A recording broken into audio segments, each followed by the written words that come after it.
Hey everyone, welcome back to the channel. Subscribe, share, subscribe, like this video. Make sure you put your prayer request under the videos, as always.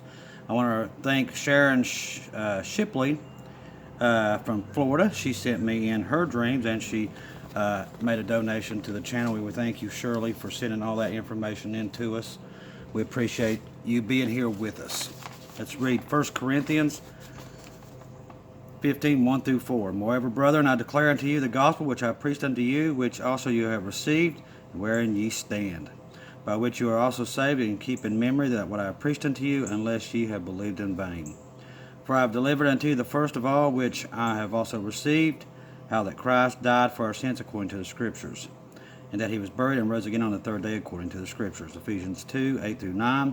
For the grace you were saved through faith, they are and not of yourselves. It is the gift of God, not of works, that any man should boast.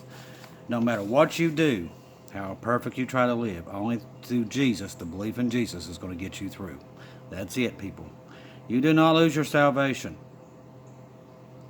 Once you get the Holy Spirit and you're truly saved, you're saved. You do not have to worry about any of that stuff. Okay. We had a lot of people last night. They're like, oh, fear-mongering, fear. Now, what I always tell you, now I can tell people who say that have never been to this channel, for one thing. Because we tell you not to fear anything, and we don't fear these things. We know they're coming because the Bible tells us. Now, if you're scared, you might not be with God, okay? Because if you're with God and you're saved, you have nothing to fear. So you do not fear these events. We already know they're coming. We've been talking about it now for almost 8 months here. They are coming, and there's no stopping them. That means we're getting ready to go home. That's a great thing. This is the greatest time in human history. These people are getting ready to blow each other up. We're getting ready to go home. So it's a good time for us. Now, there's a lot of news coming in, and this come in from Hal Turner, like I said. And like I said, I don't know. Take it as a grain of salt, but this came in today with this. Like I said, it's not confirmed, but it's coming off Hal Turner. It says, urgent update, 2:32 p.m. Eastern Daylight Time, not Zaporozhye, South Ukraine, being used to store U.S. weapons and intelligence. The chances are about an attack upon a nuclear power plant inside Ukraine has ramped up a lot in the last 24 hours. And many of us believe that the charter was also about the Zaporozhye nuclear power plant, but it's not. Turns out about South Ukraine nuclear plant because it's being used to store U.S. NATO weapon tech. Like I said, this is not confirmed. This is on Hal Turner. The U.S. and NATO are creating all the bluster about invoking NATO Treaty Article 5, collective self-defense and tactical nuclear explosion in Ukraine, or if there's an attack upon a nuclear power plant which causes radiation leakage. Now, that's what we talked about late last night in the thing, where the senators of the United States are working on a bill that would say if anything Russia would do, even if they blew up a nuclear power plant, which I highly doubt they would, because it would affect Russia too. That's my opinion. That's not gospel, but I mean, my opinion, that radiation would go into Russia, not only in Europe. It would also affect a lot of Russians. Russia made clear from the beginning of the special military operation to militarize and I'm not going to say the word, it's the crazy army from Germany in World War II. They don't like you saying that word here on YouTube. And I don't blame them. It's a horrible word. But President Putin pointed out Russia is also a nuclear power, and many Russian weapons are far superior than held by NATO. He's made it clear that if Article 5 collective self-defense is invoked against Russia, the Russian Federation would have no choice but to use these horrible weapons. As of today, June 23rd, Ukraine is losing the conflict. Like I said, this is propaganda it's propaganda from one side and the other side. So we're going to give you both sides. We now over 3 full weeks into the Ukraine's most talked about spring counteroffensive, and it's achieved previously nothing. And this is coming from the Ukrainian side, or the Russian side, I think. In fact, Ukraine is doing so badly that the media in Europe, Germany, is now poking fun of them, saying it's not a counteroffensive, it's a crash test. See, on the Russian side, they're saying Ukraine is losing. On the Ukrainian side, they're saying the Russians losing. Like I said, you're getting two sides of propaganda. We don't know because there's no media there. We're just getting, like I said, rumors of wars. That's all we're getting out of there because we don't have no press there. Given the utterly dismissal failure of Ukraine's ongoing counteroffensive, the powers of NATO realize that Ukraine's only hope is NATO troops entering the conflict on the side of Ukraine. But there's a problem. Russia has not attacked any NATO country, so there is no legal basis for NATO to take action. Now, most rational people would expect NATO to mind their own business, but the leadership of NATO is apparently so obsessed with looking for an excuse to enter the fight. Today, June 23rd, and the final day of NATO's massive military air exercises called Air Defender 23. Over 225 warplanes and their crews, totaling about 10,000 men, were shipped to Germany to begin the exercise on June the 12th. Today is the final day of the exercise. So what to do with all these planes and all their air crews? Oh, and of course, what do you do with 300,000 NATO troops which have been deployed all along the countries bordering Russia? Send them home? No. Apparently, if Russia will not give NATO an excuse to enter the war, then NATO seems intent to creating an exercise to enter the war.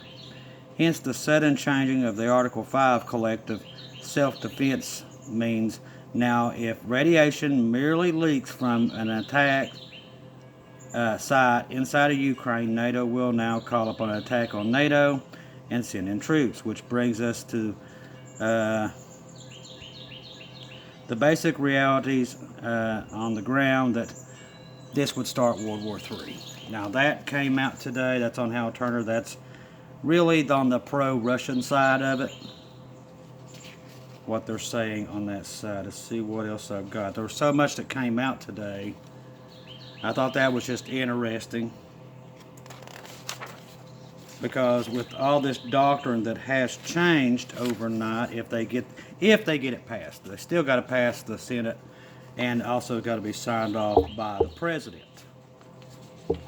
Okay, now this is something I thought was interesting. This was what I was touching on last night. U.S. senators introduced resolution. It's also off Hal Turner.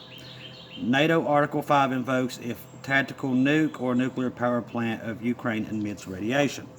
The United States Senators Lindsey Graham, Republican, South Carolina, and Richard Blumenthal, Democrat, have been introduced a resolution in the Senate which states that if Russia or any of its proxies like Belarus, that just now got their nuclear weapons, detonates a tactical nuclear bomb inside Ukraine, or if something happens to the Zaporizhzhia nuclear power plant, I hope I'm saying it right, causes radiation leakage, that would be an attack on NATO, triggering war.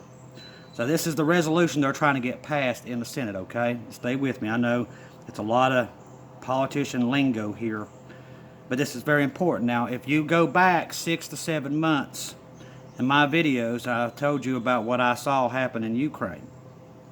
This right here goes with that. I've been telling you that, and it ain't funny when I was telling you about Belarus 6, 7 months ago. That has now come to pass. Now they are in on this. Nuclear weapons have been sent there, just like I said they would. Because not just me seeing it, and God's bringing me to that. Many others have seen the same thing. That this great battle takes place there, and it starts World War III. Now, God's been warning some people almost 10 years about this event. And like I said, I do believe in 2016, 2017, that when the rapture, let's see, not rapture. Stay with me, I'm tired, just got off work. The Revelation 12 sign, which happened on September, I think the 23rd of 2017. Now get that. September the 23rd. This is year 2023. There's so many nuggets that the Lord gave us. And I'm putting them together, slowly but surely. But there's no coincidence in heaven. I do not believe. I think God has given us so many hints. Now stay with me. What's happening right now? Defender 23 is taking place there in the year 2023. The Revelation 12 sign happened on September the 23rd in the year 2017. I think the countdown started there. Now, the World Economic Forum and many of these others got together in 2015 to start the Agenda 2030. So this stuff's been in a working process for a while. It's not something that just came out of the blue. The Antichrist, they've been setting up his kingdom now for a while, and now we're starting to see all that come to pass. I do believe that's why you've seen the crazy election that we did in 2020. They had to put in the right people at the right time, no matter what the cost, to get the outcome that they had to have. If you're following me, you know what I'm saying. This had to have a particular outcome. Now, another thing I want you to think about. Here's another nugget. Okay.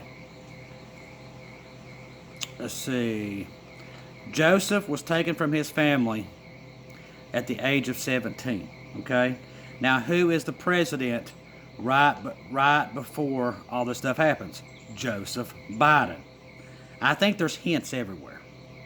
Okay. Also, in the Bible, what does it say about the pride? What comes after pride? The fall. Fall comes after pride. What is this whole month? It's Pride Month. It's just so happened that they just got that thing cleared this year. So this year starts this whole month being Pride Month. And he says, what comes after pride? The fall. I think the Lord gave us so many hints. And I think he's leading us to the fall that comes after pride, that all this stuff starts to take place. Ain't that amazing that he left so many hints? And we're just figuring them out now. We didn't know these things 5 years ago. Only until now are we figuring them out. So this thing with the U.S. senators introducing this resolution, and I watched the press conference on, I think it was on CNET, and they made some pretty bold threats. And I was actually surprised that they was allowed to speak what they spoke. Let's see if they go into this article what they said, because if you watch the article, if you watched it live, I couldn't believe what they were saying. I'll be honest with you. It doesn't surprise me, but I was very shocked. Okay, so they're talking about the radiation leakage. Graham pointed to remarks of the illegitimate President Joe Biden, which said Russia's threat to use nuclear weapons is real as the reason for their resolution. Now stay with me. They claim that the ongoing counteroffensive by Ukraine is going slowly, but it's making progress, which they are. They've made progress in different places, and they're saying which is false. Ukraine has made no progress and won't. They're saying that Russia may decide to use a tactical nuke to stop the counteroffensive, and if they do so, that army and its would be basically destroyed by NATO. In the brief video announcing the resolution, they said that all Russian forces would be destroyed. That's what they said in the press conference. And now this came out earlier. It says, urgent, Ukrainian Minister of Internal Affairs, we have begun to take measures to confront a possible radiation leak as a result of a provocation action in the Zaporizhzhia station. Now that came out at 3:01 a.m. on June the 23rd. So if you can't see what's happening, you're kind of blind. So they come out, warn about this, and then probably a couple hours later they're saying that something happened to the nuclear power plant there that's under control of Russia. Now, Kyiv calls for a general mobilization of all males entering the military within 10 days from now. They're calling it, I think it's like 16 to 65. Also, let's see, there's another resolution of the U.S. Senate. A nuclear explosion in Ukraine is to an attack by Russia on NATO. The alliance will go to war, and they will destroy all Russian forces. There was something else that I saw that was really interesting. That's come out in the last 24 hours. What was it? Oh, this is what it was. All the medication in Ukraine has disappeared off the shelves. All the iodine pills and stuff like that. Kind of funny because of what Kim Fisher saw with iodine pills. But as of today, all of a sudden, out of nowhere, all the pharmacies become empty in Ukraine. That's coming out right in the last 2 hours. That they're telling the people that there's going to be a nuclear attack, and to get all their medication. So people are starting to go to the pharmacies and take everything that they can get off the shelves.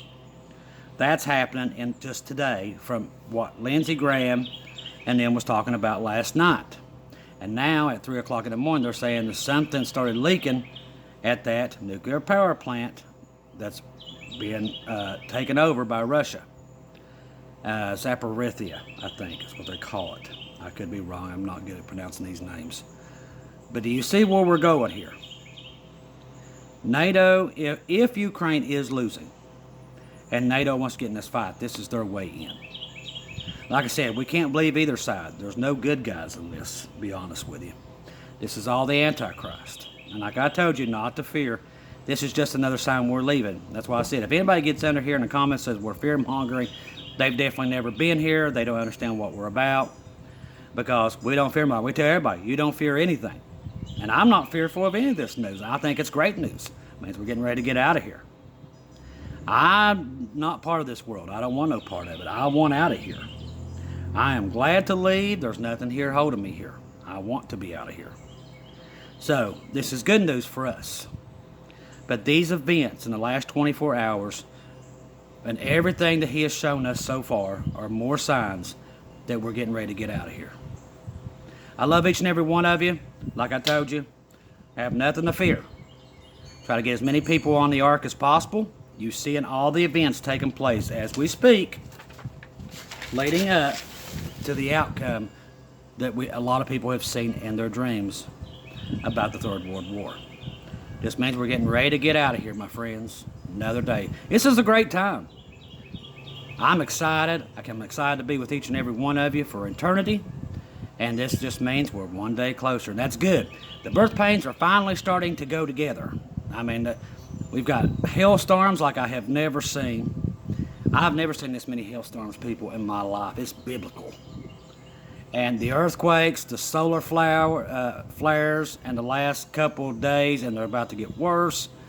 All this stuff, one after another. This is a great time. Great time. It just means we're one day closer to getting out of here. I don't know about you guys, but I'm excited. Excited to be with you guys, and it won't be long. All the signs are pointing right now at this time that we're getting ready to leave. So, rejoice, my friends. This evil planet, we're about to leave it, and that's a good sign. All the birth pains are now finally getting on top of each other, and they're getting closer and closer till we're getting out of here. We don't know when it is, but we just get as many people on the ark and just have your eyes on the sky. It's what Paul talked about. When you see all these events, and I mean it's coming straight out of the Bible, people, one after another, you watch the sky because we're getting ready to leave. All the signs are here for the first time ever. All the signs are here. Thank you, Jesus. This is a great time, people. Love each and every one of you. Don't forget that. Try to save as many people as you can because time is not on our side. But we are going home to a much better place. If I don't see or hear from you again, I'll see you in heaven.